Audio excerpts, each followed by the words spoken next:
ಇನ್ನು ನಿನ್ನೆ ನಮ್ಮ ರಾಜ್ಯ ಸರ್ಕಾರದ ಮುಜರಾಯಿ ಇಲಾಖೆಯಿಂದ ಒಂದು ಆದೇಶ ಹೊರಡಿಸಿತ್ತು.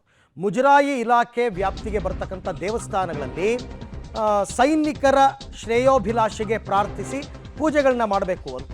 ಸೊ ಭಾರತೀಯ ಸೇನೆಗಾಗಿ ಮುಜರಾಯಿ ದೇಗುಲಗಳಲ್ಲಿ ಪೂಜೆಗೆ ಆದೇಶವನ್ನು ಕೊಟ್ಟಿದ್ರಲ್ಲ, ಇವತ್ತು ಕೆಲವು ಕಡೆ ಎಲ್ಲ ಆ ಪೂಜೆ ನಡೆದಿದೆ. ಪ್ರಮುಖವಾಗಿ ಮಂಡ್ಯದ ನಿಮಿಷಾಂಬ ದೇವಸ್ಥಾನ ಅಂದರೆ ಶ್ರೀರಂಗಪಟ್ಟಣದಲ್ಲಿರ್ತಕ್ಕಂಥ ನಿಮಿಷಾಂಬ, ಮತ್ತು ಬೆಂಗಳೂರಿನ ಬಸವನಗುಡಿಯ ಕಾರಂಜಿ ಆಂಜನೇಯ ದೇಗುಲ, ಗವಿಗಂಗಾಧರೇಶ್ವರ ದೇಗುಲ ಮತ್ತು ಬನಶಂಕರಿ ದೇವಸ್ಥಾನ ಬೆಂಗಳೂರಿನಲ್ಲಿ ಎಲ್ಲ ಕಡೆಯಲ್ಲಿ ವಿಶೇಷ ಪೂಜೆ. ಶ್ರೀರಂಗಪಟ್ಟಣದ ನಿಮಿಷಾಂಬದಲ್ಲೂ ಕೂಡ ಸೈನಿಕರ ಹೆಸರಿನಲ್ಲಿ, ಯಾಕೆಂದರೆ ಸೈನಿಕರು ಇದ್ದರೆ ನಮ್ಮ ದೇಶ, ಸೈನ್ಯ ಇದ್ರೇ ದೇಶ. ಹಾಗಾಗಿ ಅವರು ಚೆನ್ನಾಗಿದ್ದರೆ ದೇಶದ ಒಳಗೆ ನಾವು ಚೆನ್ನಾಗಿರ್ತೀವಿ. ಅವರಿಗೆ ಎಲ್ಲ ರೀತಿಯ ಶಕ್ತಿಯನ್ನು ಕರುಣಿಸು ಭಗವಂತ, ಅವರಿಗೆ ಮತ್ತಷ್ಟು ಸ್ಥೈರ್ಯಗಳನ್ನು ತುಂಬು ಅಂತ ಹೇಳಿ ಅದನ್ನು ಪ್ರಾರ್ಥಿಸಿ ಸರ್ಕಾರದ ಮುಜರಾಯಿ ಇಲಾಖೆನ ಆದೇಶವನ್ನು ಕೊಟ್ಟಿತ್ತು ನೆನ್ನೆ. ಅದರ ಪ್ರಕಾರ ಈಗ ವಿಶೇಷ ಪೂಜೆಗಳು ನಡೀತಾ ಇದೆ. ಬೆಂಗಳೂರಿನ ಪ್ರಮುಖ ದೇವಸ್ಥಾನಗಳು ಗವಿಗಂಗಾಧರೇಶ್ವರ ದೇವಸ್ಥಾನ, ನಿಮಿಷಾಂಬ ಮತ್ತು ಬನಶಂಕರಿ ಅಮ್ಮನ ದೇವಸ್ಥಾನ, ಆಂಜನೇಯನ ದೇವಸ್ಥಾನ, ಭಗವಂತನನ್ನು ಪ್ರಾರ್ಥಿಸಿ ಅವ್ರಿಗೆ ಒಳ್ಳೆಯದಾಗಲಿ, ನಮ್ಮ ದೇಶಕ್ಕೆ ಒಳ್ಳೆಯದಾಗಲಿ, ದೇಶದ ಸೈನಿಕರು ಸುಭಿಕ್ಷವಾಗಿದ್ದರೆ ನಾಗರಿಕರು ಚೆನ್ನಾಗಿರ್ತಾರೆ, ಸಿವಿಲಿಯನ್ಸ್ ಚೆನ್ನಾಗಿರ್ತಾರೆ. ಹಾಗಾಗಿ ಇದು ದೇಶದ ವಿಚಾರ, ದೇಶದ ರಕ್ಷಣೆಯ ವಿಚಾರ, ದೇಶದ ಭದ್ರತೆಯ ವಿಚಾರ. ಹಾಗಾಗಿ ಫುಲ್ ಸಪೋರ್ಟ್ ಇಡೀ 140 ಕೋಟಿ ಭಾರತೀಯರು ನಮ್ಮ ಸೈನ್ಯಕ್ಕೆ ಕೊಟ್ಟಿದ್ದಾರೆ. Hats off to our army. Operation Sindoor ಆದ ನಂತರ ಎಲ್ಲರ ಬಾಯಲ್ಲಿ ಬಂದಿದ್ದು ಇದೇ ಮಾತು. ಹಾಗಾಗಿ ದೈವ ಅನುಗ್ರಹವೂ ಕೂಡ ಅವ್ರಿಗಿರಬೇಕಲ್ಲ, ದೇವರ ಅನುಗ್ರಹ ಅವ್ರಿಗೆ ಇದ್ದಿದ್ದಕ್ಕೇ ಈ ಯಶಸ್ವಿಯಾಗಿದ್ದು. ಹಾಗಾಗಿ ಈಗ ಇವತ್ತು ದೇವಸ್ಥಾನಗಳಲ್ಲಿ ವಿಶೇಷ ಪೂಜೆ ಪುನಸ್ಕಾರಗಳು ನಡೀತಾ ಇದೆ. ದೃಶ್ಯದಲ್ಲಿ ಅದನ್ನು ಗಮನಿಸ್ತಾ ಇದ್ದೀರಾ. ಯಾವ್ಯಾವ ದೇವಸ್ಥಾನಗಳು ಮುಜರಾಯಿ ಇಲಾಖೆಯ ವ್ಯಾಪ್ತಿಯ ಒಳಗೆ ಬರುತ್ತೋ ಆ ಎಲ್ಲ 3,000 ದೇವಸ್ಥಾನಗಳಿದೆ ಹೆಚ್ಚು ಕಡಿಮೆ ರಾಜ್ಯದಲ್ಲಿ. ಆ ಎಲ್ಲ ದೇವಸ್ಥಾನಗಳಲ್ಲೂ ಕೂಡ ಇವತ್ತೊಂದು ದಿವಸ ನಮ್ಮ ಸೈನಿಕರ ಹೆಸರಲ್ಲಿ ಸಂಕಲ್ಪ ಪೂಜೆಯನ್ನು ಮಾಡ್ತಾರೆ. ನೀವು ದೇವಸ್ಥಾನಕ್ಕೆ ಹೋಗಿ ಅರ್ಚನೆ ಮಾಡಿಸ್ಬೇಕಾದ್ರೆ ನಿಮ್ಮ ಹೆಸರು ಗೋತ್ರ ಕೇಳ್ಬಿಟ್ಟು ಅರ್ಚನೆ ಮಾಡ್ತಾರೆ, ಗೊತ್ತಲ್ವಾ? ಅದೇ ರೀತಿ ಸೈನಿಕರ ಹೆಸರಲ್ಲಿ ಅರ್ಚನೆ, ಸೈನಿಕರ ಹೆಸರಲ್ಲಿ ಇವತ್ತು ಪೂಜೆ. ಈ ಬಗ್ಗೆ ಮತ್ತಷ್ಟು ಮಾಹಿತಿ ನನ್ನ ಕೊಲೀಗ ರೋಹಿತ್ ಅವರಿಂದ ಪಡ್ಕೊಳ್ಳೋಣ. ರೋಹಿತ್, ನಿಮಿಷಾಂಬಾ ದೇವಸ್ಥಾನದಲ್ಲಿ ನಡೀತಾ ಇರ್ತಕ್ಕಂಥ ವಿಶೇಷ ಪೂಜೆ, ಅದ್ರ ಬಗ್ಗೆ ಏನು ಮಾಹಿತಿ ಕೊಟ್ಟಿದ್ದಾರೆ ದೇವಸ್ಥಾನದವರು ಅಂತಂದ್ಬಿಟ್ಟು?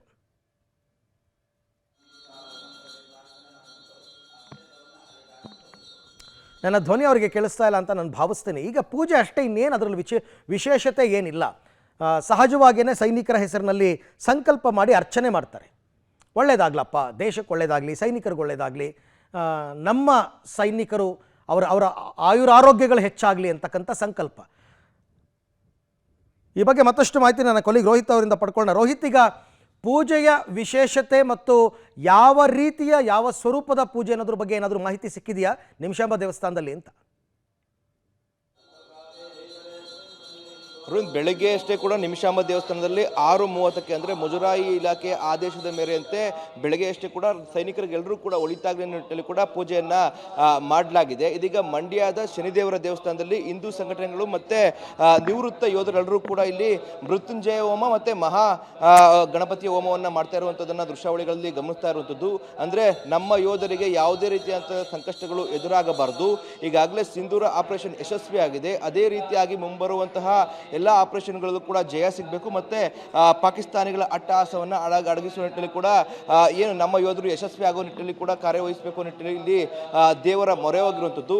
ಮಹಾ ಮೃತ್ಯುಂಜಯ ಹೋಮದ ವಿಶೇಷ ಕೂಡ ಅದಾಗಿರುವಂಥದ್ದು. ಯಾವುದೇ ರೀತಿಯಾದಂತಹ ಕೆಡಕುಗಳು ನಮಗೆ ಬರಬಾರ್ದು, ಎಲ್ಲವೂ ಕೂಡ ಯಶಸ್ವಿ ಆಗಬೇಕು, ನಮ್ಮ ಯುದ್ಧಗಳೆಲ್ಲವೂ ಕೂಡ ಏನು ಸಂಪೂರ್ಣವಾಗಿ ಯಶಸ್ವಿ ಆಗಬೇಕು ನಿಟ್ಟಿನಲ್ಲಿ ಕೂಡ ಇಲ್ಲಿ ಸಂಕಲ್ಪವನ್ನು ಇದೀಗ ಈ ಒಂದು ಹೋಮದಕ್ಕೂ ಮುನ್ನ ಮಾಡ್ಕೊಳ್ತಾ ಇರುವಂಥ ದೃಶ್ಯಾವಳಿಗಳನ್ನು ಗಮನಿಸ್ತಾ ಇದ್ದೀವಿ. ಸಂಕಲ್ಪ ಆದ ಬಳಿಕವಾಗಿ ಮಹಾಗಣಪತಿ ಹೋಮ ಮತ್ತು ಮಹಾಮೃತ್ಯುಂಜಯ ಹೋಮ ಎರಡೂ ಕೂಡ ಆರಂಭ ಆಗುತ್ತೆ. ಒಟ್ಟಾರೆ ನಮ್ಮ ದೇಶದಲ್ಲಿರುವಂತಹ ಒಂದಷ್ಟು ಜನರು ಕೂಡ ಅಂದರೆ ಉಗ್ರಗಾಮಿಗಳಾಗ್ಬೋದು, ಈ ಥರ ಕೆಡಕುಗಳೆಲ್ಲವೂ ಕೂಡ ದೂರ ಆಗಬೇಕು, ಜೊತೆಗೆ ನಮ್ಮ ಸೈನಿಕರಿಗೆ ಯಶಸ್ವಿ ಸಿಗಬೇಕು ಅನ್ನೋ ಕೂಡ ಇಲ್ಲಿ ಪ್ರಾರ್ಥನೆ ಮಾಡ್ಕೊಳ್ತಾ ಇರುವಂಥದ್ದು. Arvind, okay, thank you Rohit ತಮ್ಮೆಲ್ಲ ಮಾಹಿತಿಗಾಗಿ. ಇನ್ನು ಬೆಂಗಳೂರಿನ ಗವಿಗಂಗಾಧರೇಶ್ವರ ದೇವಸ್ಥಾನದಲ್ಲಿ ಕೂಡ ಇದೇ ರೀತಿ ವಿಶೇಷ ಪೂಜೆ ನಡೀತಾ ಇದೆ. ನನ್ನ ಕೊಲೀಗ್ ಮಾದೇಶ್ ಅಲ್ಲಿಂದ ನೇರ ಸಂಪರ್ಕಕ್ಕೆ ಸಿಗ್ತಾ ಇದ್ದಾರೆ. ಎಸ್ ಮಾದೇಶ್, ಈಗ ಎಗೇನ್ ಅದೇ ಪ್ರಶ್ನೆ, ಏನು ಸಂಕಲ್ಪ ಈ ಪೂಜೆಯಲ್ಲಿ, ಮತ್ತು ಯಾವ ಸ್ವರೂಪದ ಪೂಜೆಗಳು ನಡೀತಾ ಇದೆ, ಏನು ವಿಶೇಷತೆ ಪೂಜೆಯದ್ದು ಅಂತ? ಅರವಿಂದ, ಒಂದೇ ಸಂಕಲ್ಪ ಏನಂದ್ರೆ ಆಪರೇಷನ್ ಸಿಂಧೂರ ಏನಿದೆ ಅದು ಸಕ್ಸಸ್ ಆಗಿದೆ, ಮತ್ತೆ ನಮ್ಮ ಸೈನ್ಯಕ್ಕೆ ಮತ್ತೆ ನಮ್ಮ ನಾಡಿಗೆ ಒಳ್ಳೆ ರೀತಿಯಾದಂಥ ಬಲವರ್ಧನೆ ಆಗಬೇಕು, ಶಕ್ತಿ ತುಂಬಬೇಕು ಅನ್ನುವಂಥ ನಿಟ್ಟಿನಲ್ಲಿ ಎಲ್ಲ ಮುಜರಾಯಿ ದೇವಾಲಯಗಳಲ್ಲಿ ಇವತ್ತು ವಿಶೇಷವಾಗಿ ಪೂಜೆಯನ್ನು ಮಾಡಲಾಗ್ತಾ ಇರುವಂಥದ್ದು. ನಾನೀಗ ಇರುವಂಥ ಸ್ಥಳ ಗವಿಗಂಗಾಧರೇಶ್ವರ ದೇವಾಲಯ, ಅಂದರೆ ಇದು ಪ್ರಮುಖವಾದಂಥ ದೇವಸ್ಥಾನ ನಗರದಲ್ಲಿ. ಇಲ್ಲಿ ವಿಶೇಷವಾಗಿ ಹೋಮ ಹವನ ಮಾಡೋದಕ್ಕೆ, ಅಂದರೆ ಅದು ಪ್ರಮುಖವಾಗಿ ದುರ್ಗಾ ಹೋಮವನ್ನು ಮಾಡೋದಕ್ಕೆ ಎಲ್ಲ ರೀತಿಯಾದಂಥ ಸಿದ್ಧತೆಗಳನ್ನು ಈಗ ಮಾಡ್ಕೊಳ್ಳಲಾಗ್ತಾ ಇರುವಂಥದ್ದು. ಈ ದುರ್ಗಾ ಹೋಮದ ವಿಶೇಷತೆ ಏನು ಅಂದರೆ, ಇದು ಏನು ನಮ್ಮ ಸೈನ್ಯ ಇರುತ್ತೆ, ಅಂದರೆ ನಾವು ನವರಾತ್ರಿಯ ಸಂದರ್ಭಗಳಲ್ಲಿ ದುರ್ಗಾ ಹೋಮವನ್ನು ಮಾಡುವಂಥದ್ದು, ದುರ್ಗಾ ಪೂಜೆಯನ್ನು ಮಾಡುವಂಥದ್ದು ಸಾಮಾನ್ಯ. ಇಲ್ಲಿ ಯಾವ ಕಾರಣಕ್ಕೆ ಅನ್ನುವಂಥದ್ದನ್ನು ಕೂಡ ಹೇಳೋದಾದರೆ, ಅದು ನಮ್ಮ ಸೈನ್ಯ ಏನಿದೆ, ನಮ್ಮ ಸೈನ್ಯಕ್ಕೆ ಬಲವರ್ಧನೆ ಅಂದರೆ ಬಲ ಹೆಚ್ಚು ಮಾಡುವಂಥದ್ದು, ಶಕ್ತಿ ಕೊಡಮ್ಮ ತಾಯಿ ಅಂತ ದುರ್ಗಾ ಮಾತೆಗೆ ಬೇಡಿಕೊಳ್ಳುವಂಥ ನಿಟ್ಟಿನಲ್ಲಿ ಈಗ ಎಲ್ಲ ದೇವಾಲಯಗಳಲ್ಲೂ ಪೂಜೆ ಹೋಮಗಳು ನಡೀತಾ ಇರುವಂಥದ್ದು. ಇಲ್ಲಿ ದುರ್ಗಾ ಹೋಮವನ್ನು ಹಮ್ಮಿಕೊಳ್ಳಲಾಗಿದೆ. ಇನ್ನೇನು ಸ್ವಲ್ಪ ಹೊತ್ತಲ್ಲಿ ದುರ್ಗಾ ಹೋಮ ಶುರುವಾಗುತ್ತೆ. ದುರ್ಗಾ ಹೋಮದಲ್ಲಿ ಏನು ಇಲ್ಲಿನ ದೀಕ್ಷಿತರು ಅಂದರೆ ಸೋಮಸುಂದರ ದೀಕ್ಷಿತರು ಕೂಡ ಪಾಲ್ಗೊಂಡು ಇಲ್ಲಿ ದುರ್ಗಾ ಹೋಮವನ್ನು ನಡೆಸ್ಕೊಡ್ತಾರೆ. ಜೊತೆಗೆ ವಿಶೇಷವಾಗಿ ಗವಿಗಂಗಾಧರನಿಗೆ ಪೂಜೆ ಅಂದರೆ ಪ್ರತಿದಿನ ಮಾಡೋದಕ್ಕಿಂತ ಇವತ್ತು ದುರ್ಗಾ ಹೋಮವನ್ನು ಮತ್ತು ವಿಶೇಷ ಪೂಜೆಯನ್ನು, ಅದು ಕೂಡ ನಮ್ಮ ಸೈನ್ಯಕ್ಕೆ ಸಂಬಂಧಪಟ್ಟಂತೆ ಮತ್ತು ನಮ್ಮ ಭಾರತಕ್ಕೆ ಸಂಬಂಧಪಟ್ಟಂತೆ ಒಳ್ಳೆಯದಾಗಬೇಕು, ಮುಂದಿನ ದಿನಗಳಲ್ಲಿ ಯಾವುದೇ ರೀತಿಯಾದಂಥ ಸಂಕಷ್ಟಗಳು ಬರಬಾರ್ದು ಭಾರತಕ್ಕಾಗಿರ್ಬೋದು, ಹಾಗೆ ನಮ್ಮ ಸೈನ್ಯ ಎಲ್ಲೂ ಕೂಡ ಸೋಲನ್ನು ಕಾಣಬಾರ್ದು, ಮತ್ತು ನಮ್ಮ ಸೈನ್ಯಕ್ಕೆ ಹೆಚ್ಚಿನ ಶಕ್ತಿ ಕೊಡಮ್ಮ ತಾಯಿ ಅಂತ ದುರ್ಗಾ ತಾಯಿಗೆ ಬೇಡಿಕೊಳ್ಳುವಂಥ ನಿಟ್ಟಿನಲ್ಲಿ ಇಲ್ಲಿ ಹೋಮ ಹವನವನ್ನು ಮಾಡ್ಕೊಳ್ತಾ ಇರುವಂಥದ್ದು. ಅಂದರೆ ಎಲ್ಲ ಸಿದ್ಧತೆಗಳನ್ನು ಮಾಡ್ಕೊಂಡಿದ್ದಾರೆ. ಇನ್ನೇನು ಕೆಲವೇ ಕ್ಷಣಗಳಲ್ಲಿ ದುರ್ಗಾ ಹೋಮ ಇಲ್ಲಿ ಶುರುವಾಗುತ್ತೆ ಗವಿಗಂಗಾಧರೇಶ್ವರ ದೇವಾಲಯದಲ್ಲಿ.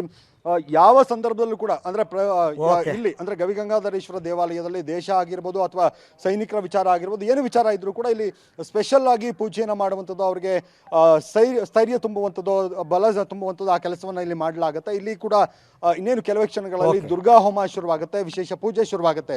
ಅರವಿಂದ್, ಥ್ಯಾಂಕ್ ಯು ಮಹೇಶ್, ತಮ್ಮೆಲ್ಲ ಮಾಹಿತಿಗಾಗಿ ಧನ್ಯವಾದ. ಸಿಂಪಲ್ ಆಗಿ ಹೇಳಬೇಕು ಅಂದರೆ, ನಾವು ದೇವ್ರ ಕೈ ಮುಗಿಯೋದು, ಪೂಜೆ ಪುನಸ್ಕಾರಗಳನ್ನ ಮಾಡೋದು ಯಾಕೆ? ಒಳ್ಳೇದಾಗಲಿ ಅಂತ. ಈಗ ನಮ್ಮ ಸೈನಿಕರಿಗೆ, ನಮ್ಮ ಸೈನ್ಯಕ್ಕೆ ಹೆಚ್ಚು ಶಕ್ತಿ ಬರಲಿ ಅಂತಕ್ಕಂಥದಕ್ಕೋಸ್ಕರ ಪೂಜೆಗಳು ನಡೀತಾ ಇದೆ ಅಷ್ಟೇ. Very simple.